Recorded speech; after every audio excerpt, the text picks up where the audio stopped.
അതെ, വല്ലതും തിന്നാൻ വേണമെങ്കിൽ അടുക്കളയിൽ എടുത്ത് വെച്ചിട്ടുണ്ട്. ചെന്ന് എടുത്തങ്ങ് കഴിക്ക്. എടീ, പ്രതാപനെ ഇടയ്ക്ക് ഞാൻ വിളിച്ചായിരുന്നു. അവന്റെ അമ്മ അവന്റെ ദേഹത്ത് ചൂട് പിടിക്കുന്നുണ്ട്. ചൂടല്ലേ വെച്ചോളൂ, ചൂട് വെള്ളം കോരി ഒഴിച്ചില്ലല്ലോ. അല്ല, എനിക്കും ശരീരമാകമാനം നല്ല വേദനയുണ്ട്. എന്നാ ചൂടുവെള്ളം തിളപ്പിച്ച് ഒഴിച്ചു തരട്ടെ? എടീ, ഭർത്താവിന് അവശത വരുമ്പോ ഇങ്ങനെ ഒന്നും സംസാരിക്കാതെടീ.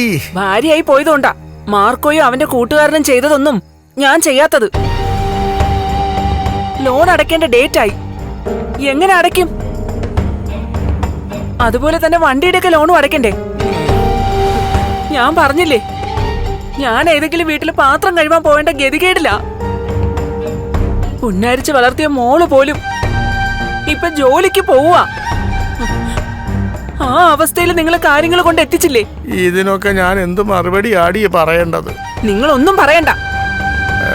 ഇവിടെ വന്ന ശേഷം സമയാസമയം കഴിക്കാനൊക്കെ കിട്ടുന്നുണ്ടല്ലോ, അത് തന്നെ മഹാഭാഗ്യം എന്ന് കരുതിക്കോ. നിങ്ങളെ പോലെ ഉള്ളവരെ പട്ടിണിക്കിട്ട് കൊല്ലേണ്ടതാ.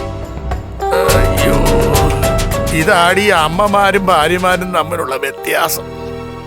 രണ്ട് സ്ത്രീകൾ തന്നെയാ. പക്ഷേ പ്രതാപൻ എത്ര ദുഷ്ടനാണെങ്കിലും അവന്റെ അമ്മ ജീവനോടുള്ളത് കൊണ്ട് അവന്റെ ദേഹത്ത് ചൂട് പിടിക്കാനും അവനെ നോക്കാനൊക്കെ അവരുണ്ട്. എന്നാ എന്നെ സംബന്ധിച്ചിടത്തോളം ഭാര്യ ഉണ്ടെന്ന പേരല്ലാതെ നിന്നെ കൊണ്ട് എനിക്ക് ഒരു പ്രയോജനം ഇല്ലല്ലോടി. പ്രയോജനം ഇല്ലാത്ത ഭർത്താക്കന്മാരെ ഒരു ഭാര്യമാര് സ്നേഹിക്കത്തില്ല, അവര് ശുശ്രൂഷിക്കാനും ശ്രമിക്കത്തില്ല. എന്തിനാ അത് ചെയ്യുന്നേ? സ്വന്തം മക്കളുടെ ഭാവി കളയുന്ന ഒരു അച്ഛനെ ഏതെങ്കിലും ഭാര്യമാര് സ്നേഹിക്കൂ? എടീ, ഈ വീടിന്റെ നന്മയ്ക്കും ഉയർച്ചയ്ക്കും വേണ്ടിയിട്ടാ ഞാൻ ഓരോന്ന് ചെയ്തു കൂട്ടിയത്. ഇപ്പൊ ഏതായാലും നല്ല ഉയർച്ചയാണല്ലോ. ഉയർന്നുയർന്നങ്ങ് ആകാശം മുട്ടയായി. മോള് ഡാൻസ് ക്ലാസ് ചെന്നപ്പോഴേ ഏതോ കുട്ടികൾ അടക്കം പറഞ്ഞെന്ന് പറഞ്ഞ് അവൾ ഇവിടെ വന്നിരുന്ന് കരച്ചിലായിരുന്നു. നമ്മുടെ ടീച്ചറിന്റെ അച്ഛൻ കൊലയാളിയാണെന്ന് പിള്ളേര് പറയണെന്ന്. എന്ന് വെച്ചാ പത്രത്തിലും ടിവിയിലും ഒക്കെ നിങ്ങളുടെ പടവും വാർത്തയും ഒക്കെ വന്നതാണല്ലോ. അതോടെ നിങ്ങളങ്ങ് പ്രശസ്തനായി, സൂപ്പർ സ്റ്റാർ ആയി. അതുകൊണ്ട് ഈ വീടിനും വീട്ടുകാർക്കും ഒരു ഗുണവും ഇല്ലെന്ന് മാത്രം. എന്റെ ദൈവമേ, ഏത് ഗ്രഹണ സമയത്താണോ എനിക്ക് ഇതിനൊക്കെ തോന്നിയത്?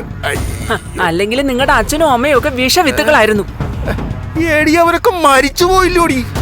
അതെ, മരിച്ചുപോയി. അല്ലെങ്കിൽ ഞാനിപ്പോ രണ്ടെണ്ണത്തിനെയും കൊന്നേനെ, ഇങ്ങനെ ഒരു മോനെ ജനിപ്പിച്ചതിന്.